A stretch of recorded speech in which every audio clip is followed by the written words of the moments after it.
What's up everybody, Josh from Backcorner Studios. Today we are going to talk about aerosol primers. We're going to get into the nuts and bolts of how to use them and how not to use them. So let's get started.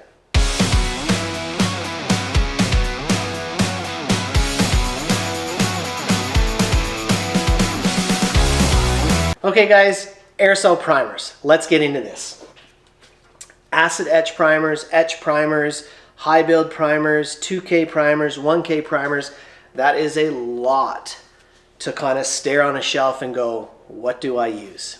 Well, here we go. Let's try and get some clarity here. Acid etch primers are not a fill primer whatsoever, and it's an acid etch. Okay, so this is going to typically be a greenish, yellowish color. You're just going to be, these are specifically for bare metal. Okay, do not use an acid etch primer over any type of body filler or polyester primer or polyester putties.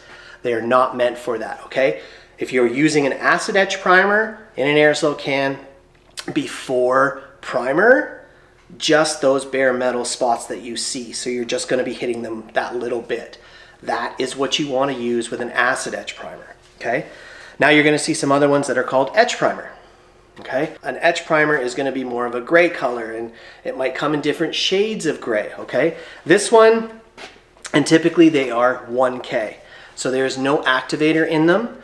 So we're just nice thin little coats, and that's all you're going to be using that for. We want to just nice little application, not over and heavy. They're not going to cover, and nor do you want them to cover. Those etch primers are not there to really fill anything on your bodywork, especially a 1K primer. All right, that is not, you're going to over apply it, and then it's just, you're going to put base coat on there or another aerosol can on top of it, and that's going to just cause you an issue. Okay, so with just a small misting coat, okay, and slowly building it up a little bit. Don't get too scared when it doesn't cover, especially with an etch primer. We also offer 2K primers, okay?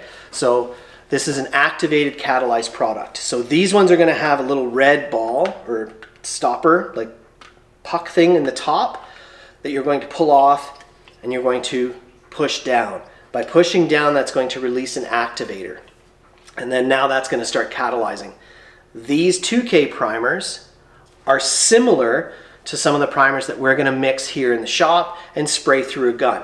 This is just allowing you to do this at home, in your garage, in your shed, in your basement. Okay, this is going to be a little more for filler and getting fill. Okay, again, you're not going to get a lot of coverage, so those first two coats, when you do use this, they're going to be pretty transparent, kind of see-through, and you're slowly going to start seeing that build and that coverage. And this one, 2K product versus a 1K product, this one's going to be for build. So if you're looking to actually really seal up that bodywork, maybe take a little bit out, this is the product you're going to be looking for, is that 2K primer. The downside with this primer here is that once you release that activator, that's hardening up.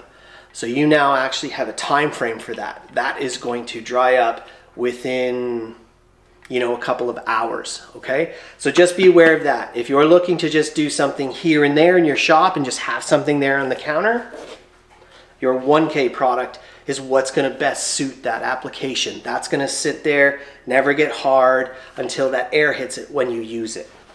If you're looking to do a little bit of body work on, on your motorcycle, on your gas tank, on your saddlebag, or maybe you're gonna do a door jamb or spray your bumper, okay? You're gonna put a little body filler on there, or filler, or plastic filler.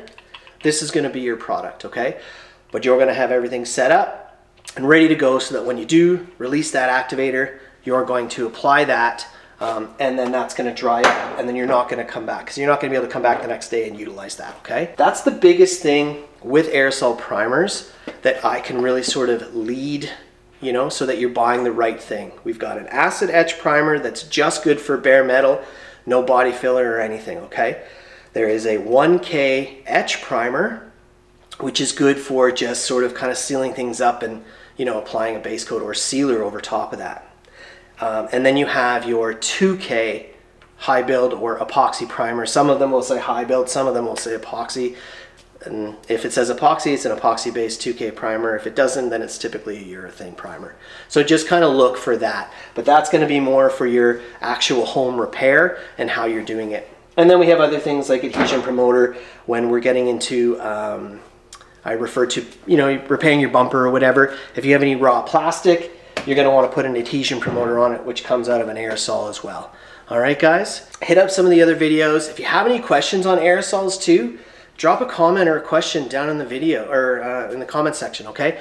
More than happy to respond because aerosol cans are definitely overused or abused, I should say, and underutilized as well, okay? So yeah, any questions, feel free to hit us up. We'd love your feedback on that as well. So yeah, take care, guys. See you in the next one.